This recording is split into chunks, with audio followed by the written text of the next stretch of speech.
Berikut ini respons pelatih tim-tim lain di Asia setelah timnas Indonesia gegerkan kualifikasi Piala Dunia 2026 zona Asia. Sebelum bergulirnya Piala Asia 2023 lalu, timnas Indonesia asuhan Sinteyong melakukan sejumlah persiapan, tak terkecuali melakoni partai uji coba. Awal tahun 2024, beberapa hari sebelum kick-off Piala Asia di Qatar, Indonesia menggelar laga uji coba melawan Iran. Iya, Iran.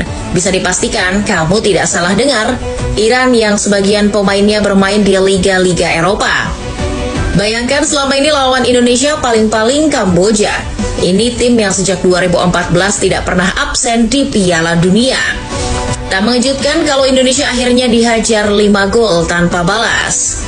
Selesai laga, pelatih Iran Amir Galenoi memuji penampilan tim Garuda. Ia terkejut dengan kemajuan pesat timnas Indonesia. Menurut Galenoi, dikutip TV One News, Indonesia tidak hanya lawan yang tangguh namun juga memiliki semangat dan determinasi yang tinggi. Salah satu yang menjadi sorotan pelatih yang meraih 3 gelar Liga Iran bersama Istiqlal FC itu adalah kemampuan bertahan anak asuh Sinteyong. Kata Galenoi, anak-anak Garuda juga punya serangan balik cepat. Oleh karena itu, sebelum undian putaran ketiga kemarin, ia cemas apabila segrup dengan Indonesia. Perhatian khusus juga datang dari pelatih Irak, Jesus Casas. Ia boleh dibilang salah satu pelatih top di Asia. Gelarnya banyak, dan itu dikumpulkan ketika bekerja di Barcelona. Ingat, Barcelona juara Liga Champions 2015. Nah, Casas ada di staf kepelatihan Barca saat itu. Irak asuhan Casas bertemu Indonesia 3 kali. Di 3 laga itu jumlah skor kemenangan Irak atas Indonesia menyusut. Dari 5-1 di pertemuan pertama, 3-1 di Piala Asia, dan yang terakhir Irak cuma menang 2-0. Di laga terakhir, Casas merasa kesulitan membongkar pertahanan Indonesia. Bahkan di babak pertama, sebiji gol pun tak bisa disarankan pemain Irak ke gawang Hernando Ari. Rampung laga, Jesus Casas mendoakan Indonesia lolos ke putaran ketiga.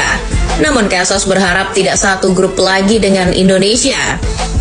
Sebuah pernyataan yang mungkin menandakan kalau mantan asisten Luis Enrique tersebut kapok menghadapi pasukan Sinteyong.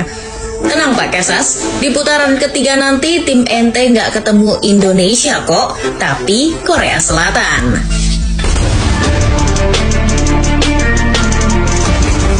Mustahil bagi Roberto Mancini, pelatih yang membawa Italia juara di Piala Eropa 2020 lalu, datang ke Stadion Bukit Jalil buat menyaksikan Piala AFF.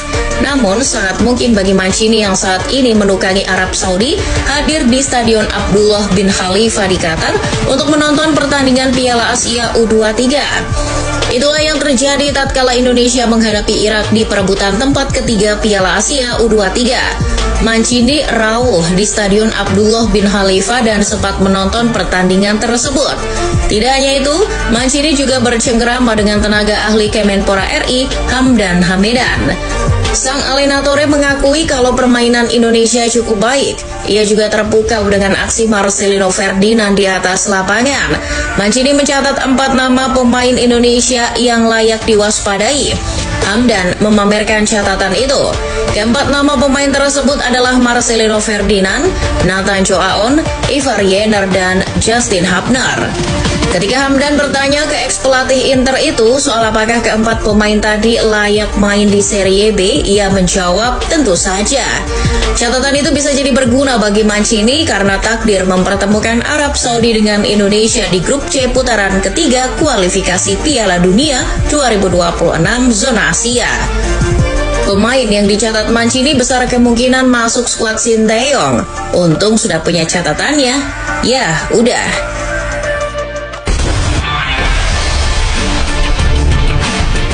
Australia kini berada di peringkat 23 FIFA, berada di atas Austria. Indonesia ada di posisi 134. Namun tak sekalipun Graham Arnold menurunkan tingkat kewaspadaannya pada timnas Indonesia. Sebelum melawan tim Garuda di Stadion Jassim bin Hamad, Arnold sudah waspada, walaupun akhirnya bisa melibas Indonesia. Nah, di putaran ketiga kualifikasi Piala Dunia 2026 zona Asia nanti, Australia akan kembali beruluk salam dengan Indonesia. Graham Arnold sekali lagi tidak mau memandang Indonesia sebelah mata, karena memang skuad Garuda telah mengalami kemajuan level yang amat signifikan. Di 16 besar Piala Asia lalu, meski timnya menang telak, Arnold merasa Indonesia merepotkan. Hal itu mau tak mau membuat mantan pelatih Vegal Tasendai tersebut mesti ancang-ancang dan berhati-hati dalam menyusun strategi demi menghadapi Indonesia di putaran ketiga kualifikasi Piala Dunia 2026 zona Asia. You got to give credit to Indonesia. I think that they made it tough for us. Physically, they were very big and strong, and probably now the boys are starting to believe more and more in it, and they're working.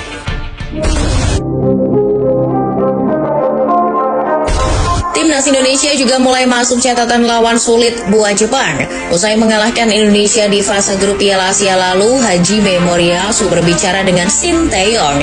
STY memberi selamat dan memuji skuad Jepang yang bagus. Sementara itu Hajime mengatakan bahwa permainan Indonesia begitu apik. Menurutnya Indonesia adalah tim muda yang baik. Memang skuad senior Indonesia pada waktu Piala Asia lalu merupakan tim termuda. Rata-rata usia pemain Garuda di turnamen itu adalah 24,33 tahun. Di putaran ketiga kualifikasi Piala Dunia 2026 zona Asia nanti, Jepang kembali satu grup dengan Indonesia.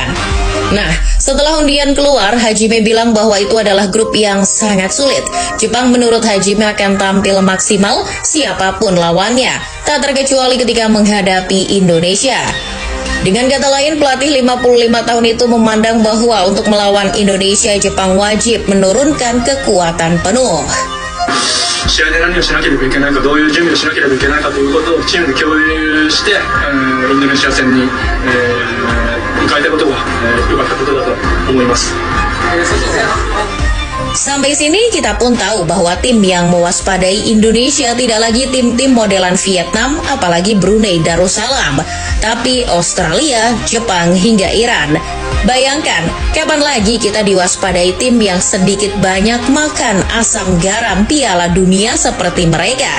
Ya nggak, football lovers?